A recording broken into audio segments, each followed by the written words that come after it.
1, 2, 3, 4.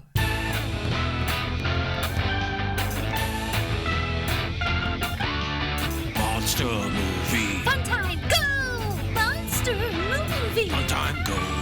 Monster. Movie. Fun time. Go! Monster movie. Fun time, go. With Precious D and Honey Bee.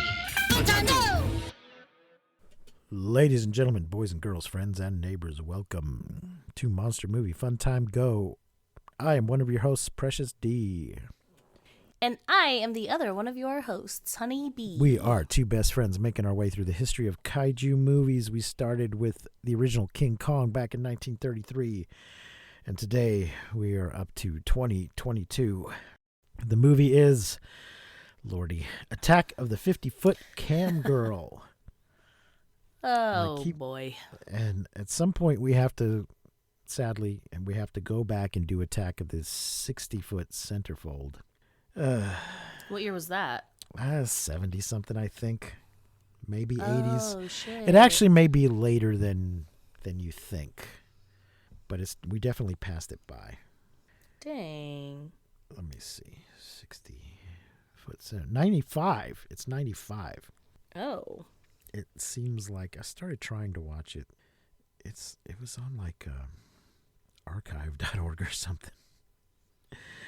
Interesting. So anyway, yeah, Attack of the 50-Foot Camgirl. It's directed by Jim Wynorski, written by Kent Rodebush. There's not a Wikipedia. I don't think IMDb says what the budget was. It's not exactly. It's an hour and 1 minute in color, in English. It's not exactly related to the Giantess Attack movies, but the guy that directed and wrote those did the miniatures for this one. And this one has a sequel called Giantess Battle Attack that I originally thought was a sequel to those other movies, Giantess Attack Year Zero and Giantess Attack versus Mechafembot. But it's not. It's a sequel to this movie. So I had it listed. That's why I had to switch the order. I thought that was the next one on our list, and then I realized it was a sequel. So... And again, that guy does the miniatures on the other one, but he's not the director or the writer. Good Lord. Okay. I guess we'll do the cast first. Let's see. The cast is loading up. Ivy Smith as Beverly Wood. Eli Sereno as Bradley. Christine Nguyen as Fuchsia. Now, that's the other connection. She was in those other movies I mentioned, the Giantess movies. Yeah. She, ladies and gentlemen, she does mostly softcore porn. She's done a lot of movies. Which, honestly, this whole movie, it feels like it's about to be softcore porn. Yeah. So a comment I saw on Letterboxd was, it's like they started making a porno and then got all wrapped up in the plot and forgot that they were making a porno. Yes. Exactly that. It's very porn acting. There's surprisingly little nudity. Also, I'm not certain. Yeah, but we do get some. We get some titties. A little bit, yeah. And there may be an alternate cut with a longer shower scene. Oh. But there's definitely a point where a sex scene happens off camera that in another version of this film could have happened on camera, but it does not appear to have actually been filmed. So. Lisa London as Dr. Lana Rhodes, Frankie Cullen as Dennis, Jarrett Sacre as Gary, Michael Gaglio as bartender, Janelle Delabar as waitress, Cindy Lucas as stripper, Becky LeBeau as singer, and Jim Wynorski as drunk at bar. So he's doing a little Alfred Hitchcock thing there for us. I don't have a full summary. I just have a very brief one from IMDb. We'll try and make our way through as best as we can, but let me read the IMDb summary. Beverly Wood is one of the biggest stars on social media, which is not the same thing as being a cam girl, folks. Millions of fans subscribe to her sexy cam shows and buy her products, and it seems like everyone loves her. Everyone, that is, except her husband, Bradley, and Fuchsia, the young upstart who secretly plots to bring Beverly down and take over her online empire forever. Okay, but we start out with like a little bit of a big cat fight because they're both giant, and that guy is like basically does that thing where he's like, I bet you're wondering how I got her. Like, yep, that's me. I bet you're wondering how I got here. Yes, and then we kind of go back. I fucking hate that. Hate that. such a cliched opening. But it's first we get some big jiggly ass and some titties right in the first 10 minutes. So it's very softcore porny right from the start. Yeah. Well, they're in bikini. They're fighting in bikinis, but nothing gets torn off. Yeah, but we are also from a down angle, we're looking up at them, so it does make things a bit more interesting. Yeah, and slow down a little to accentuate the jiggling. Let's see. But when Beverly's latest and untested brand, Unholy Matrimony, so stupid, gives her some gargantuan side effects, she becomes an even bigger, all in capital letters, force to be reckoned with. Well, before any of that happens, we kind of get, her husband. We know that her husband's, being an asshole, fucking around on her with her assistant, who also wants to be a famous cam girl. Yeah. They're, sneaking around, going to bars and shit. We get, the little scientists. Even, her and the lady scientists, end up banging, but it is also very, girl-on-girl porn where it's, they're not actually kissing, but they're just, heads are next to each other, and they're, that was another. Yeah, that was another scene that could have gotten explicit and did not. Yeah. But so it's just a pretty. The acting is horribly porny, and the movie is just. And then they do this weird hashtag thing where it's hashtag not today, Satan, or hashtag whatever, and the hashtag literally runs across the screen. Yeah. And I really hated that so much. It was driving me insane. Yeah. Just, ugh. Let me just finish this summary because it's not the whole thing. It's not detailed. Ballooning to beastly proportions, the now 50-foot-tall influencer becomes super large, totally in charge, and ready for revenge in this wacky comedy that's positively bursting at the seams. So zany. So this is a movie about three of the most unlikable people you're ever going to meet. They're just all terrible. I do feel like Christine is the more attractive of the two people, but she is playing an unattractive person. And so is Miss Ivy. All of them suck. Bradley's a total douchebag with a man bun and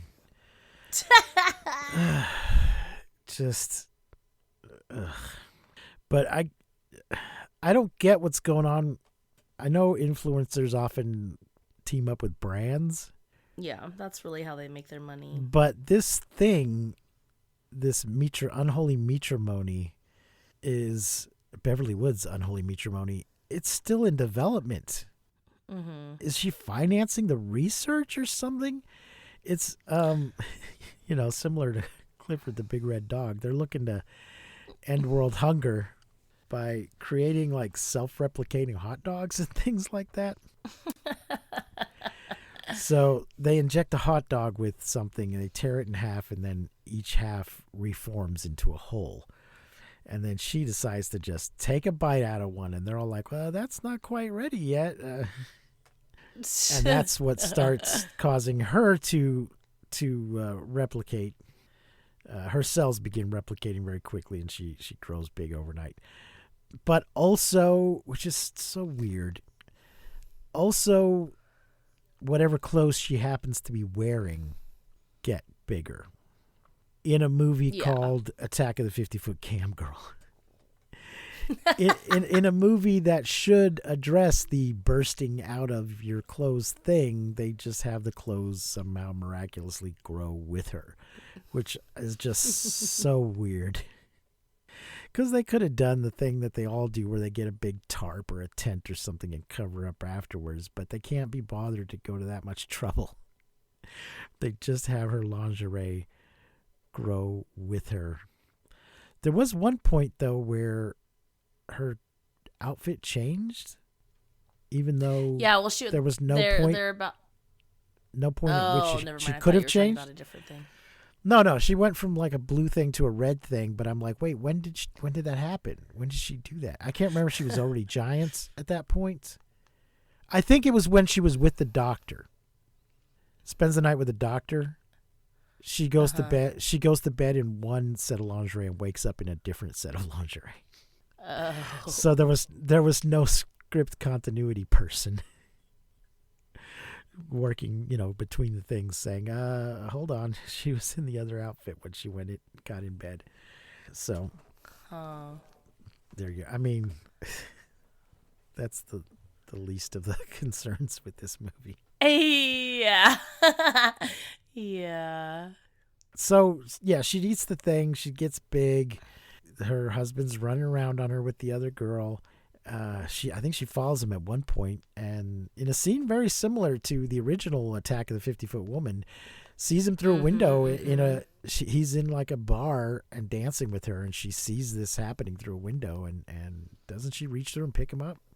She doesn't reach through and pick him up. She just breaks the ceiling and then is like, I'm watching you. Right. Yeah, I don't know. She runs off. At some point, the other woman also eats something and gets big. Yeah, because the thing is that from the beginning of the movie, he's talking to the other woman about how he's gonna get his wife canceled, and he's her husband, so he already owns half of her shit, and then they're gonna take the rest of her shit, and he's gonna make Fuchsia famous, and she's gonna be number one, but she's got to play by his rules, so just let him introduce her to the internet and stuff. So they start doing photo shoots together, and then she's like, I'm the one getting all of the views now. Fuchsia is the future. Yeah. They do one shoot when they're the same size, and then they try to do another one when she's giant. But nobody's going to give a shit about Fuchsia when the other one's giant, which I guess is why Fuchsia decides to become giant too. They have a big fight, but then in the end they make up, and then they squish Bradley between their breasts. Yeah, I was like, oh, the good old booby rub into friendship. Classic. Yeah. And one of the scientists has been really into this whole thing, and he makes himself large. And somehow 2 Cosmos as well that he brings with him to give the girls to drink. Right. But I do really like when she's drinking the Cosmo out of the garbage can when she's big and she has the little dumpster. I thought that was really cute. Yeah. It's unclear what's going to happen next. It's implied that maybe there's a 3-way is going to happen, but we get more information in the next movie. I don't know what else to say about this. I know. It's really bad. It's so bad. Did I mention? Okay, so this is also like a Full Moon production. That's the other connection. I think all these movies are produced by Full Moon Pictures, even though they're not all the same writer or director. So that's the other connection. I don't know what the deal with Ivy Smith is. I didn't think she was really particularly attractive to be starring in this movie. They were really on about how hot she is and how popular she is, and I'm like, really?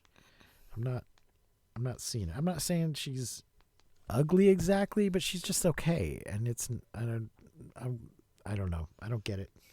I don't know. Am I wrong? Am I being an asshole? Is it me? I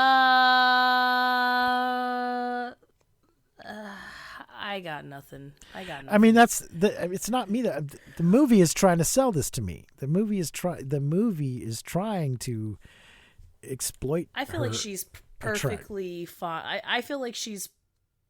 I feel like for the movie she fits the bill. Like Okay. I think that probably a lot of she's conventionally beauty. Like her beauty is like very like she's white, blonde hair, pretty eyes. Like her body is nice. I think that a lot of women that are like cam girls. I mean, I think that anybody can be a cam girl, really. You know, there's going to be someone out there who likes you and who thinks you're hot on the internet somewhere. I don't really think one way or the other that she is attractive enough to do it or not. I just think that it is, and it's no, fine. she's certainly attractive enough to be a cam girl, but just this sort of world famous influencer that they're trying to tell us she is. I mean, I don't know. I bought it, so I mean, I thought it was fine.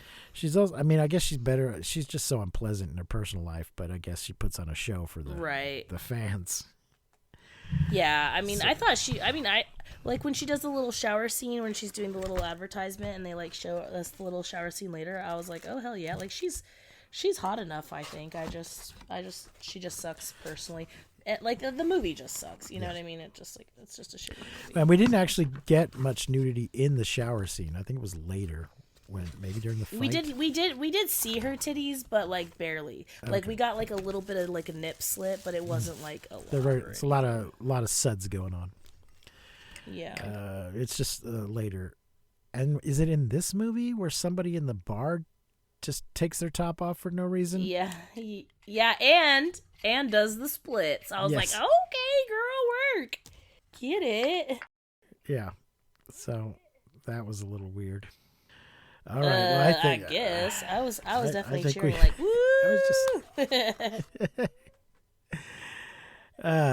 I think that's really all the time we need to spend on this movie. Yeah. Unless you've got anything else there's really you want to just add. not much to say about it.